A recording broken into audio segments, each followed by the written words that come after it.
आज 6 महीना हो गया काम करते हुए, हम लोग को पेमेंट नहीं देते। काम करते 350 किलोमीटर देता।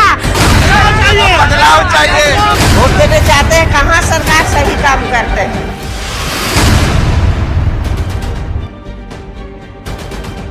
नमस्कार, आप देख रहे हैं झारखंड का आदेश। आपके साथ मैं हूं शिप्रा झा और आपको हजारीबाग से जोहार है। आज हम हजारीबाग पहुंच चुके हैं और हजारीबाग के गांधी मैदान के ठीक सामने खड़े हैं और यहीं से आज हम करने वाले हैं हमारा खास प्रोग्राम झारखंड का आदेश। हजारीबाग के बारे में आपको बता दें, ये वही हजारीबाग है जिसे झारखंड का दिल कहा जाता है। ये वही हजारीबाग है जो अपने कोयले के लिए जाना जाता है। ये वही हजारीबाग है जिसे बाघों का शहर कहते हैं और यहीं से हम आज करने वाले हैं चुनावी कार्यक्रम, जिसमें हम ये जानने की कोशिश करेंगे झारखंड विधानसभा चुनाव में जो सियासी लड़ाई चल रही है क्या होने वाला है, उसमें जनता का आदेश। जो मेरे साथ यहाँ पर आपको ये हजारीबाग की जनता दिख रही है, एक बार जोरदार तालियां आप सभी लोगों के लिए। और ये इस बार होने वाले जो नेता है उनका चुनाव करेंगे और साथ ही साथ हमारे साथ यहाँ पर गेस्ट पैनल जुड़े हुए हैं, इनसे हम बातचीत करेंगे। सबसे पहले मैं आपका परिचय करा देती हूँ। हमारे साथ केपी ओझा जी बीजेपी का पक्ष रखने के लिए शामिल हैं, एक बार जोरदार तालियां स्वागत कीजिए इनका। हमारे साथ रितेश तिवारी जी कांग्रेस से अपना पक्ष रखेंगे, स्वागत करें, इनका भी स्वागत है साहब आपका। रंजीत मेहता जी जेएम से हमारे साथ वहां पर मौजूद हैं और यहाँ हमारे साथ उदय मेहता जी मौजूद हैं JLKM से। तो पूरी सियासी लड़ाई जो है यहाँ जारी है और हजारीबाग के बारे में कहा जाता है कि बीजेपी का गढ़ रहा है। इस बार यहाँ क्या होगा ये भी जानना दिलचस्प होगा। सबसे पहला सवाल सर आपसे मेरा यही कि 2 बार तो यहाँ चुनाव जीते, इस बार तीसरी बार है, क्या लगता है बीजेपी हैट्रिक लगा पाएगी? सबसे पहले तो मैं आपका धन्यवाद करता हूं कि आप पहले ही मेरी बात को बोल दी कि 2 बार चुनाव जीत चुके हैं और तीसरी हैट्रिक की बात कर रहे हैं। ये लगातार निश्चित रूप से कोई खास भूमि होती है और उस भूमि के अंदर में जैसे नागपुर का संतरा होता है, हाँ। जैसे आपके कश्मीर का अंगूर होता है, तो उसी तरह हजारीबाग के अंदर में जो फल पैदा होता है उसका नाम है बीजेपी। अच्छा। और ये निश्चित रूप से यहाँ कोशिश बहुत होती है दूसरे मतलब जो है फसल को उगाने की, लेकिन अभी तक वो फसल सफल नहीं हो पा रहा है। अच्छा। तो ये निश्चित रूप से यहाँ के लोग जो हैं, हाँ। उनके मनोमस्तिष्क के अंदर में एक बात जो बैठ जाती है, ठीक है। हाँ। वो चुनाव के वक्त भी जाते हैं, मन भी बना लेते हैं हाँ। कि अब की बार कुछ हम बदलाव करेंगे, लेकिन उनकी अंगुलियां जो है अपने आप से। क्या लग रहा है यहाँ पे ये कह रहे हैं कोई फसल दूसरी उगी नहीं पाती है? सबसे पहले आपके चैनल के दर्शकों को मेरा जोहार नमस्कार है।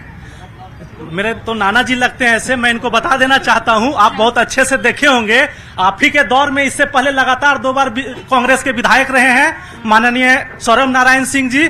उससे पहले आपके जो केंद्रीय वित्त मंत्री भी थे वो भी बीजेपी से हजारीबाग सीट से लोकसभा चुनाव भी हारे हुए हैं। और हजारीबाग का रिकॉर्ड रहा है, ये हर एक पार्टी का ओरिजिन रहा है, हर पार्टी का गढ़ रहा है हजारीबाग, या वो कांग्रेस हो, कांग्रेस की शुरुआत भी हजारीबाग से है, बीजेपी भी है और जेएमएम भी रही है, हर पार्टी का हजारीबाग गढ़ रहा है। ये किसी का प्रॉपर अपना है नहीं। और इस बार निश्चित रूप से नारंगी जो बोल रहे हैं संतरे को इस मौसम में सड़ा देना है और हाथ को आगे बढ़ाना है। ठीक है, इसमें कितना साथ मिलने वाला है? हमारे साथ आप भी मौजूद है, क्या लगता है इस बार क्या आप लोग को जनता का साथ मिलेगा? इस बार पूरी जनता की साथ मिल रही है और मैं आपके चैनल के माध्यम से मैं तमाम हजारीबाग जिले और हजारीबाग जिले के तमाम विधानसभा से जितने हमारे विधानसभा आते हैं हजारीबाग जिला के अंतर्गत, मैं तमाम विधानसभा के दर्शकों को मैं कहना चाहता हूं कि इस बार अब जो झूठी वादा भाजपा की जो चलती थी वो नहीं चलेगी, क्योंकि अभी 5 महीने पूर्व लोकसभा का चुनाव हुआ है, उसमें परिणाम देख लिए। जनता ने भी कहा है कि उन्होंने 400 पार का नारा दिया, हमने 18% जीएसटी काट के दिया। और इस बार भी जनता जो पिछले बार झारखंड में जो सीट बीजेपी की थी उसमें भी उनका 18% जीएसटी काट के ही जनता इस बार उनको देने जा रही है। ठीक है, हमारे साथ उदय मेहता जी है। उदय मेहता जी, मुझे लगता है पहली बार आप लोग यहाँ ट्राई कर रहे हैं, क्या उस तरीके का रिस्पॉन्स आपको मिल पा रहा है? देखिए, सबसे पहले मैं आपके चैनल को अपील करूंगा कि भी प्रतिनिधियों से मैं क्या बात करूं। अच्छा। आप उम्मीदवार को बुलाएं, उम्मीदवार से टेबल टॉक करना चाहता हूं उदय मेहता। अच्छा, दर्शकों को बता दें हमारे साथ JKLM के उम्मीदवार ही हैं और यहीं से आप चुनाव इस बार जीत रहे हैं, क्या माहौल लग रहा है और क्या मुद्दे हैं? देखिए, स्पष्ट रूप से जयराम महतो जी का मुद्दा न्यूज 18 पूरा चला है, पूरा जन जन जानता है कि हमारा मुद्दा क्या है, झारखंड का मुद्दा क्या है। हम लोग जो है कि स्थानीयता के साथ जा रहे हैं, हम लोग 1932 खतियान के साथ जा रहे हैं, हम लोग रोजगार नीति के साथ जा रहे हैं, हम लोग विस्थापन नीति के साथ जा रहे हैं। और हाँ, जो यहाँ आप देखे, झारखंड अलग होने के 24 वर्षों तक कभी सरकार एनडीए का रहा, कभी यूपीए का रहा। अगर जो काम इन लोग नहीं किए, अगर इन लोग किए रहते तो आज जेबी केसेस या जेएलकेएम का उदय नहीं हुआ रहता। अगर ये नहीं किए हैं, इसीलिए जो है कि हम लोग उन बचे कामों को करने आए हैं। और अच्छा, ये क्या कह रहे हैं? तो कह रहे हैं कि आप दोनों में से किसी ने कोई काम नहीं किया। पहले इनका मैं जवाब दे लूं। ये बोले कि हमारे कैंडिडेट को लाइए, ये जान रहे पहले हमसे सक लेंगे तब तो कैंडिडेट से सकेंगे। कारण कि हम लोग मित्र भी रहे थे, इनको पता है। ये छात्र संघ के सह सचिव रहे थे और हम छात्र संघ के अध्यक्ष रहे थे, तो इनको पता है उस चीज को। अब रहा बात हमारा मुद्दा को लेकर के, इनका मुद्दा तो पहले स्टैंड क्लियर है ही नहीं। झारखंड मुक्ति मोर्चा और महागठबंधन की सरकार झारखंड में 1932 खतियान लागू किए, उसमें कहां थी जेबी केसेस, कहां थे? हम स्थानीय जो विस्थापन की बात हो रही है, हमारा बगल में बड़कागांव विधानसभा है, बड़कागांव विधानसभा में जाके देखिए, हमारे जो विधायक हैं, विधायिका हैं, वो हमेशा विस्थापन की मुद्दा को लेकर के रेगुलर सुर्खियों में रही है। आप लोग कौन सा मुद्दा लेके जा रहे हैं जनता के बीच? क्यों लगता है कि जनता साथ देगी? हमारा मुद्दा पहले सुन लीजिए। पहले मुद्दा क्या है, सो हम क्या किए हैं, सो हम किसके लिए आ रहे हैं? आप पत्रकार हैं, हम आप पे आते हैं, आप पत्रकार हैं। झारखंड में पहली बार मेरा सवाल है, सवाल पूछना। चलिए आप यहाँ के जनता को बताएं। हम सब पे आ रहे हैं, आप पत्रकार हैं, पहली बार झारखंड में पत्रकार का स्वास्थ्य बीमा किया गया। हम सब पे आ रहे हैं, सब पे। ठीक है सर, आप इस बार जिस तरीके से 10 सालों का ये लंबा सफर आप लोग करा है। एक्चुअली सबसे बड़ी बात मैं अपने नौजवान मित्रों, साथियों को, बच्चों को कहना चाहता हूँ कि जी हल्ला से परिवर्तन हो जाता तो सारे लोग मतलब हल्ला करके मतलब पूरी राजनीति को बदल देते। राजनीति को बदलने के लिए सबसे बड़े पॉलिटिक्स सब जो है पेशेंस से बनी है। मैं अभी उदय जी ने बताया, मतलब ये बोले कि वो मतलब वो आते। मैं अपना परिचय दे दूं कि भारतीय जनता पार्टी का जो सबसे संस्थापक सदस्य आज के दिन में पूरे हजारीबाग जिले के अंदर में, मेरा नाम केपी ओझा और एक समय कैलाशपति मिश्रा और केपी शर्मा, एक साथ 3 केपी जब यहाँ जुड़ते थे तो ये चर्चा होती थी कि एक शहर के अंदर में 3-3 केपी। उसी बीच में केपी सिंह भी आ गए थे, वो कांग्रेस छोड़ के हम लोग के बीच में। मैं आप लोग से, मैं अपने सारे मित्रों से ये हल्ला नहीं अपने। ठीक है, हम वापस डिबेट पर लौटते हैं। मुझे ये बताइए कि 10 सालों में ऐसा क्या आप लोगों ने किया है और क्या आपको लगता है कि जनता उस पर ही विश्वास करके आपको चुनेगी? सबसे बड़ी चीज है कि एकमात्र जो चीज है कि हम भारतीयता की ओर बढ़ रहे हैं। हम जो है वो भारतीयता की ओर बढ़ रहे हैं। यहाँ पर बंटवारा की ओर बढ़ा जा रहा है। ये बोला जा रहा है ये आदिवासी है, मूलवासी है, ये बंगलावासी है, ये जो है सो झारखंड वासी है। हमारी ये कोशिश है कि हम अपनी पहचान पूरे हिंदुस्तान के, जब बाहर जब लोग जाता है तो बोलता है कहाँ के हो, तो हम इंडियन हैं, हम भारतवासी हैं। तो मतलब देखिए, बीजेपी जो है एकजुटता की राजनीति कर रही है। बीजेपी का कहना है कि हम एकजुट भारत बनाना चाहते हैं। आप लोग आदिवासी, मूलवासी, दलित, पिछड़ा, इसकी राजनीति करते हैं। सरकार जब कुछ काम करना चाहिए, उसके बाद आप सारे पूरे झारखंड की जनता जानती है कि उसके बाद यहाँ की सरकार को सरकार गिराने में 6 महीना तक तो उसको लगा दिया। उसके बाद फिर सरकार कुछ काम करना चाहिए, उसके बाद एक लिफाफा, आप सब ने सुना है कि एक लिफाफा कहां से राष्ट्रपति महोदय से आया, जो 6 महीना लगा उस लिफाफा को खुलने में। काम करने का इच्छा हो तब तो काम करेंगे। काम करने का इच्छा ही नहीं, काम कहां से? सबसे पहले काम करने का बुद्धि हो तब ना। इनके पास जो है कि देखिए, आप समझेंगे, सरकार के कई तंत्र हैं। मुख्य जो है कि आपका विधायिका है, लेकिन विधायिका जब अपने बुद्धि से काम नहीं करती है तो यहाँ कार्यपालिका हावी हो जा रही है। आप लोग अपनी बुद्धि से काम नहीं करते, सीधा आरोप लगा रहे हैं। हम लोग बुद्धि से पूर्ण रूप से जनता का हर एक वर्ग में काम किए हैं, चाहे वो महिला का बात हो, चाहे वो किसान का बात हो, युवा का बात हो, गरीब गुरबा आदिवासी का बात हो। हमने अबुआ आवास योजना दिया, हमको जब सेंट्रल से प्रधानमंत्री आवास योजना का फंड नहीं मिल रहा था तो हमारी सरकार ने अब वो आवास योजना लाई। अब इन सब से पूछ लीजिए कि दिवाली में सब लोग सीरीज लाइट घर में लगाएं, क्यों लगाएं? क्योंकि सरकार ने बिजली बिल माफ की। हमारी सरकार ने बिजली बिल सबकी माफ की है। हमारी सरकार ने पहले 200 यूनिट बिजली बिल माफ की। हमारी सरकार के सबकी माताएं बहने को महिला का सम्मान का योजना सबके घर में मिला है, मैया सम्मान योजना का, इन सबके घर में। लोगों, चलिए हम जनता के पास चलते हैं, एक एक करके हम सबसे सवाल लेंगे और प्लीज आप लोग बिल्कुल हल्ला नहीं करेंगे और एक एक करके अपना सवाल रखेंगे। युवा हैं आप लोग, क्या युवा क्या चाहता है एक सरकार? हम लोग रोजगार की चाहत रखते थे। जीएसएससी सीजीएल एक एग्जाम है झारखंड में, 2016 से अभी तक पूर्ण नहीं हुआ। 2016 से 2019 तक बीजेपी की सरकार थी, उस समय पूरा नहीं हुआ। 19 से 24 हो गया, अभी तक पूरा नहीं हुआ। कितने बार आंदोलन हम लोग किए, उसके बाद नहीं हुआ। 2 बार एग्जाम हुआ, दोनों का दोनों सीट को बेचा गया। एक बार हम लोग आंदोलन किए, एग्जाम को रद्द किया गया। अभी 25 लाख 30 लाख में क्वेश्चन बेचा गया। झारखंड में यह सरकार जो चल रही है वो जनहित लेकर के चल रही है। ये जनता को काम को पूरा करने के लिए ये सरकार से। ठीक है, हमारे पास कुछ महिलाएं भी हमारे पास, मैं महिलाएं के पास जाना चाहूंगी। कुछ लग रहा है मैम, क्या लग रहा है इस बार सही काम कर रही है सरकार? आप लोग क्या मुद्दा होने वाला है इस बार वोट में? वोट देने जाती है कि नहीं? वोट देने जाते हैं, कहाँ सरकार सही काम करते हैं? क्या क्या कुछ मिला? कुछ नहीं मिला है। मैया सम्मान योजना कुछ नहीं मिला है। चलिए देखिए, अभी ये दावा कर रहे थे, हमारे साथ प्रवक्ता थे, अभी आप दावा कर रहे थे कि सारी महिलाओं को मैया सम्मान योजना जो है मिल रहा है, बहुत सारी महिलाएं छूट गई। नहीं, देखिए इसमें किसी का नहीं छूटा है, किसी का कोई प्रॉब्लम हुआ है, किसी का आधार लिंक नहीं था, किसी का अपना अच्छा, ये मैया सम्मान योजना चुनाव से ठीक पहले आइडिया आता है और लॉन्च किया जाता है, ये क्या किस तरीके से आप इसे देखते हैं? एक मिनट में आती हूँ आपके पास। मैं उसी पर कहना चाह रहा था कि आपने जो कहा कि 5 साल कहाँ थी ये चुनाव के समय में, क्योंकि मैं उसी पर जा रहा था कि चूंकि सरकार को मैंने इतना डिप्रेशन में रखा गया, कभी जेल भेज दिया गया, कभी ED/CD 6 महीना लगाया गया, समय नहीं मिला। उन्होंने जब जेल से निकला तो स्वतंत्र रूप से उन्होंने काम किया। ऊर्जा मित्र से हूँ, बिजली बिल का बिल बांटता हूँ। हम लोग का प्रॉब्लम है कि हम लोग बिजली बिल देने जाते हैं कस्टमर को, हेमंत सोरेन जी ने बिजली फ्री कर दी। हम लोग आज 6 महीना हो गया काम करते हुए, हम लोग को पेमेंट नहीं दे रहे। अच्छा, हम लोग को पेमेंट नहीं दे रहे हैं, उधर फ्री कर दिए। ये इसका जवाब हम लेंगे। जेएमएम के प्रवक्ता हमारे साथ है, ये कह रहे हैं बिजली बिल आप लोगों ने फ्री कर ली, वेतन नहीं दे रहे।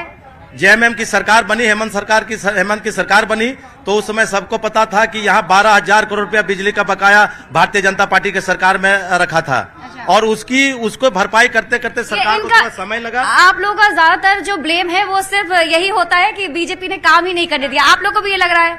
नहीं, स्पष्ट रूप से क्या 5 साल हेमंत सोरेन जेल में रहते? 5 साल रहे हेमंत सोरेन जेल में। भाई कैसे कह रहे काम करने नहीं दिया? मैं पहले कह रहा हूँ काम करने के लिए बुद्धि चाहिए। पहले मैं जवाब दे दूं।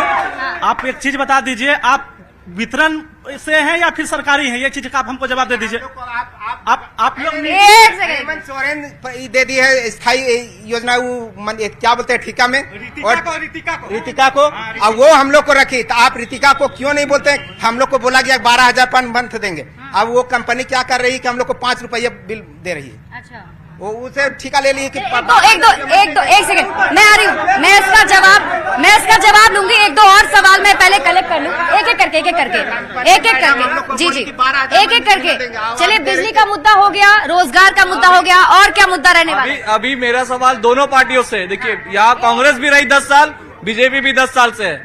मैं इतना पूछना चाहता हूँ कि बालू का रेट कितना होना चाहिए हजारीबाग में? दोनों पार्टी बता दे कितना होना चाहिए। एक्चुअली में पूरे भारत में सुप्रीम कोर्ट का आदेश है कि जून से अक्टूबर तक बालू का उठाव पर रोक होता है। उसके बाद बालू घाट का नीलामी के बाद नीलामी पर है। बालू का रेट ट्रांसपोर्टिंग पे है, जहां घाट का उठाई से ट्रांसपोर्टिंग तक का है। ये रेट घाट का अलग होगा, ट्रांसपोर्टिंग करके जहां रहा उसका अलग होगा। आप लोग का इस बार क्या मुद्दा रहेगा? बिजली, सड़क, पानी, ये सब पहुंच गया सब जगह? नहीं, अभी तो जो काम हुआ है बिजली पानी का, अभी हर घर रास्ते में गड्ढे कोड़ दिए हैं और पानी घर तक नहीं पा रहा है। ठेकेदार से बात करने पर बोलता है कि फंड है ही नहीं सरकार के पास, सरकार तो पैसा देता नहीं है, तो काम तो सब बाधित पड़ा हुआ है ना, काम हो ही नहीं रहा कुछ। अभी हेमंत सरकार जो है आपका, अभी 21 साल से 50 साल का तो जो पेंशन की है, उसके बाद 50 से 60 साल महिला को तो गोल कर दिए हैं, उन लोग को पेंशन मिल ही नहीं रहा है। मेरा एक सवाल है, क्या जयराम महतो जी 1932 के अलावा कोई दूसरा मुद्दा है उनके पास? इसका जवाब एक जी रिकॉर्ड कीजिए इस बातों को, एकदम रिकॉर्ड कीजिए स्पष्ट रूप से। अगर एक चीज समझने का प्रयास कीजिए, हमारे पास अगर 32 के अलावा मुद्दा नहीं है तो हमारे पास युवा क्यों है? एकदम चीजों को समझिएगा। अगर रही बात है कि हमको ये पता है कि 1932 लाने के बाद कुछ लोगों के पेट में दर्द होगा, चीजों को समझेंगे। देखिए, स्थानीय नीति सरकार ने केंद्र को एक बार नहीं 2-2 बार भेजा गया, लेकिन केंद्र से स्वीकृति नहीं मिली। दोनों बार फाइल को लौटा दिया गया है। स्टूडेंट का हब माना जाता है, तो स्टूडेंट क्या हेमंत सरकार से खुश है? नहीं, बिल्कुल नहीं। स्टूडेंट बदलाव चाहता है। अगर हम लोग हेमंत सरकार से खुश होते तो पिछले 15 या 20 दिनों पहले 120 किलोमीटर हम लोग पैदल चलकर रांची नहीं जाते। तो क्या बीजेपी क्या चाहिए फिर? जेल कैंप पैदा नहीं होता। बदलाव चाहिए। ठीक है, हमारे साथ एक यहाँ पर महिला भी है। जो सुविधाएं दी जा रही है सरकार की तरफ से, आप लोगों को मिल रही है? नहीं मिल रही है, इस चलते नहीं मिल रही है। हम सरकार से कहना चाहते हैं, जो सरकार हमारे पास हेमंत सरकार जो युवाओं के बल पर आई है, महिलाओं के बल पर आया कि हम 50% महिलाओं का आरक्षण देंगे, तो आरक्षण तो दिया नहीं। और सबसे पहले बोले थे कि हमने जो युवा पढ़े लिखे व्यक्ति है उनको 5,000 देंगे, जो BA करने वाले छात्र को और MA करने वाले छात्र को बोले थे कि 7,000 बेरोजगारी भत्ता नहीं मिल रहा है। तो बेरोजगारी भत्ता भी उनका कहीं नहीं मिला। और वो क्या किए सरकार, हेमंत सरकार अपने बहुत अच्छा वादों को करना चाह रहे हैं कि नहीं, हमने बहुत अच्छा सरकार गिना रही है कि हमने बहुत सारे नौकरी दिए। साल में 5 साल में 2 बार CGL का एग्जाम होता है। 28 जनवरी का एग्जाम होता है CGL। हम लोग का एग्जाम सेंटर 350 किलोमीटर देता है। ठीक है, चलिए आपके सवालों का जवाब लेते हैं। ये क्या कह रही है? कुछ भी नहीं मिल रहा, आप लोग से वादे करके चले जाते हैं। देखिए, निश्चित रूप से पिछले बार घोषणा की गई थी। मैंने पहले भी स्पष्ट रूप से कहा है कि चूंकि उनको काम करने के लिए बहुत ज्यादा उनको समय नहीं दिया गया, समय नहीं मिल पाया। चूंकि मैंने पहले भी दोहराया हूं कि 2 साल कोरोना में बिताए, उसके बाद सरकार तो वादे तो किए थे। मैं जरूर कह रहा हूं कि जो वादे किए गए हैं अभी हमारे फिर इस चुनावी एजेंडा में वो शामिल है। जो बेरोजगारी भत्ता की सरकार ने बात की थी, निश्चित रूप से इस सरकार बनने के बाद बेरोजगारी भत्ता मिलेगा, लगता है। देखिए, एक चीज समझ लीजिए, 24 साल हुआ दोनों का मार, अब की बार जयराम की सरकार। बिल्कुल, पहले अपने कैंडिडेट को अपने साथ रख ले, फिर सरकार बनाए। सबसे पहले अपने कैंडिडेट को अपने पास रख ले, उसके बाद सरकार की बात करे। जेबी कैसे खुद तो अपने कैंडिडेटों को रख नहीं पा रही, वो लोकसभा प्रत्याशी रहो या विधानसभा की कैंडिडेट हो। रही बात, हमने जो जन कल्याणकारी कार्य की है, आगे निश्चित तौर पर और आगे भी करेंगे। सर, जिस तरीके से आप लोगों के ऊपर भी यही कहा जा रहा है कि 10 साल तक आप लोगों ने भी काम किया, एंटी इनकम्बेंसी लगता है आपको इस बार फैक्टर होगा? एंटी इनकम्बेंसी ये अब ऑटोमेटिक हो जाता है, आप कितना भी काम करिए। मतलब जो दुनिया का सबसे ज्यादा प्रगतिशील देश अमेरिका है, वहाँ 5 साल के बाद सरकारें बदल जाती है। काम तो बहुत होता है, लेकिन कहीं न कहीं कोई ऐसा रीजन हो जाता है जिस रीजन को मतलब जब पब्लिक अपने अंदर में हार्ट में बैठा लेती है। लेकिन मैं पहले भी बोल रहा हूँ, आज भी बोल रहा हूँ कि विकास एक सतत प्रक्रिया है। आज जिनकी सरकार है वो भी कोशिश कर रहे हैं, कल जिनकी सरकार होगी उनकी भी कोशिश होगी। जो नए युवा साथी लोग हैं उनकी भी कोशिश होगी कि कुछ नया प्रगति करें। जिस जगह पे हम लोग खड़े हैं, कभी आज यहाँ से 40 साल पहले यहाँ रात को गुजरने में मुश्किल होती थी। आज देखिए कितनी बड़ी बड़ी बिल्डिंग है, ये विकास हो गई। लेकिन विकास के अंदर जो सबसे बड़ी विकास की जो रुकावट है, युवाओं को यदि आज रोजगार मिल जाएगा तो निश्चित रूप से ये आज अपने रोजगार में रहते। ये कहाँ विकास है, किसका विकास है? यहाँ के विधायक सांसद का देख लीजिए, स्कूल का बड़ा इनका ब्रांच दूसरी जगह पर खुल रहा है। क्या उस स्कूल में उनके स्कूल के बस के ड्राइवर के बच्चे पढ़ पाएंगे? क्या रिक्शा चलाने वाले के बच्चे पढ़ पाएंगे? लेकिन हमारे गठबंधन की सरकार में जाकर आप दिल्ली का स्कूल में देख लीजिए, रिक्शा चलाने वाले का बच्चा और IAS का बच्चा एक ही स्कूल में पढ़ रहा है। ये पॉलिसी हजारीबाग में लाना है। आप दिल्ली से क्यों कम पे गए? दिल्ली में तो आपकी सरकार ही नहीं। हम गठबंधन में है ना, इंडिया गठबंधन में हमारी सरकार है, हम आम आदमी पार्टी के साथ में है। 5 की 5 हो गई, लग रहा है आप। एक चीज बताइए, अभी जो रितेश भाई बोले कि दिल्ली में गठबंधन है, भैया झारखंड में गठबंधन ना है। झारखंड में किसका गठबंधन है? सुनिए, दूर का ढोल सुहान लगता है। आप वहां शिक्षा फ्री करने की बात कर, झारखंड में काहे नहीं कर रहे भैया? झारखंड में सभी सरकार आपका है, झारखंड में सभी सरकार आपका है, आप बात काहे नहीं कर रहे हैं? आपको बात करना चाहिए था। चलिए इन्हीं से जवाब ले बिल्कुल बिल्कुल कर रहे हैं, किए भी और आगे भी करेंगे। उसी और अग्रसर है कि इस बार 3200 पीजीटी शिक्षक का बहाली किए हैं, जो पूरे इंग्लिश मीडियम से आए हैं, जो बहुत अच्छा प्रशिक्षित हैं, वो इस बार आए हैं। देखिए वादा बहुत क्या आता है, आप मुझे रोड मैप बताइए, हजारीबाग में आप क्या कर लेंगे? हजारीबाग में मैं चुनाव जीत रहा हूँ और जीत करके सर्टिफिकेट सबसे पहला इंटरव्यू मैं आपके न्यूज को ही दूंगा। नहीं हमें नहीं, हमें इंटरव्यू वो तो हम लेंगे ही, आप जीतेंगे तो इंटरव्यू लेने आएंगे। आप मुझे बताइए कि जनता के लिए क्या काम करेंगे, मुझे रोड मैप बताइए, क्या 5 काम बता दीजिए। स्पष्ट सुनिएगा, एकदम सुनिए, हम लोग ये तय करके बैठे वो काम क्या करना है।